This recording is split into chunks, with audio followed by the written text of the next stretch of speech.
tutorials. On this tutorial, I want to show you how to blend your subject into a new background when you are creating a composite. So on this picture here, so I started with Vivian and our big fat kitty Sylvester, who I'm referring to as our new plus size model. He's the sweetest kitty and he was such a good model. But I wanted to take those pictures so I can make them look like they are in a vet office. So she's acting like she's a little doctor with the stethoscope there, and I wanted to be able to move them over to this exam room. So now that they are moved over, she blends in really well, but he looks very cut and pasted. This surface is very shiny, so you can see how there is a reflection of the other items in the background, so there should be a reflection of him. He should also have a shadow under him. So in order to do that, you need to, one, use the dodge tool and the burn tool. I always say the dodge tool. You need to use the burn tool and create a shadow underneath his fur, and just on the very very close layer of the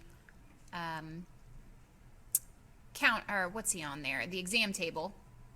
And then you need to do the reflection. So I have a whole nother video on creating a reflection, so I'll include a link to that.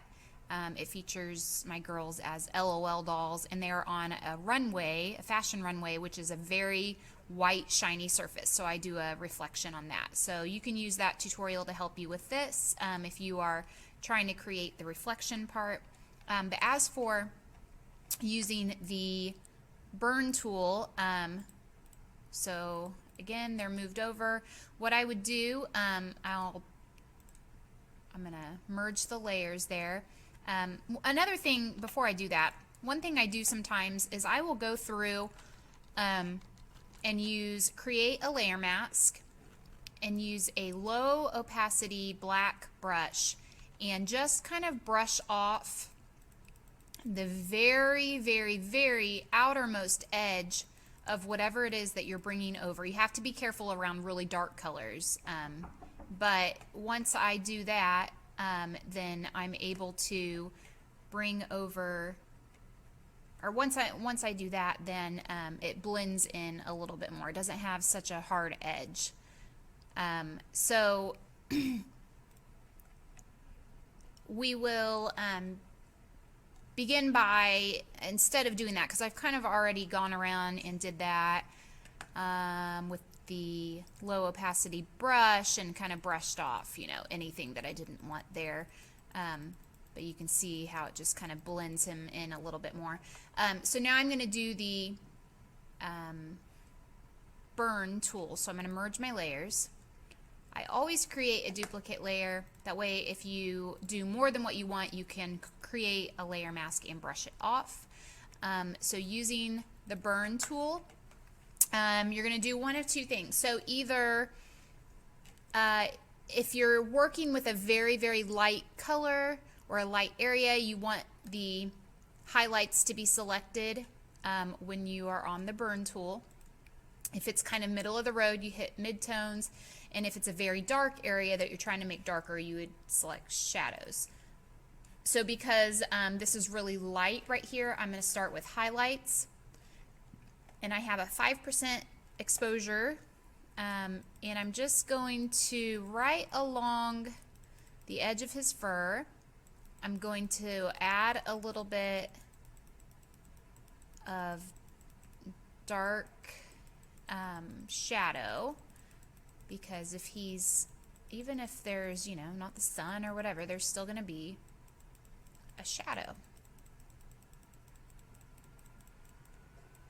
I'm going to add that part in. I would also have a shadow, so now I'm going to go to midtones. There's going to be a shadow from his little paw that's hanging over the edge, and that's going to kind of be about right there. So you would continue doing this, and I'm going to jump over to my next screen so that you can see. So you want to kind of, once you get to the part where the cat meets the table, that very, very thin line, you would want it to be the darkest there, and then it kind of fades out. So once I worked with that for a while, this is what I had. So you can see where I've started darkening it around here, a little bit of the shadow right here, some under the tail, and that helps blend it. Now the one thing that's missing obviously is the reflection. So right now he still looks like he's floating.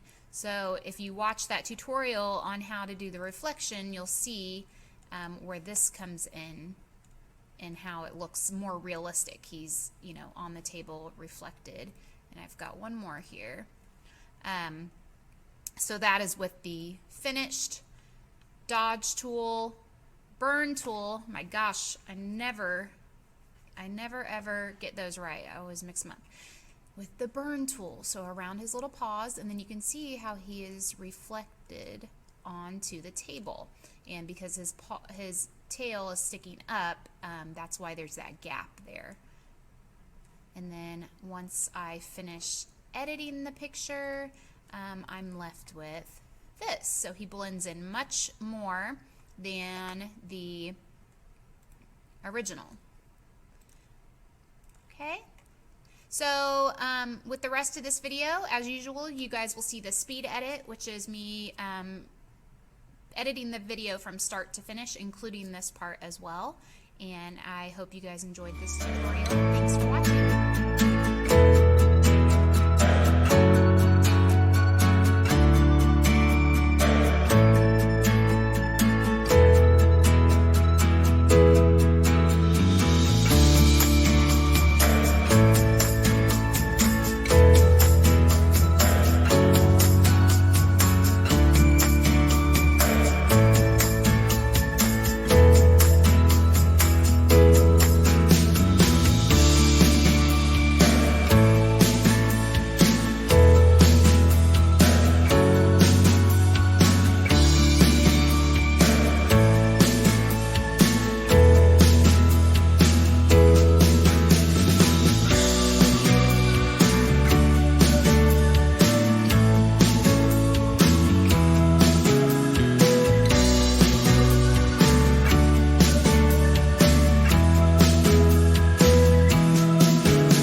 Make sure you stay connected with Urban Rhino on social media. And don't forget to give this video a thumbs up, comment below, and of course, subscribe to our channel.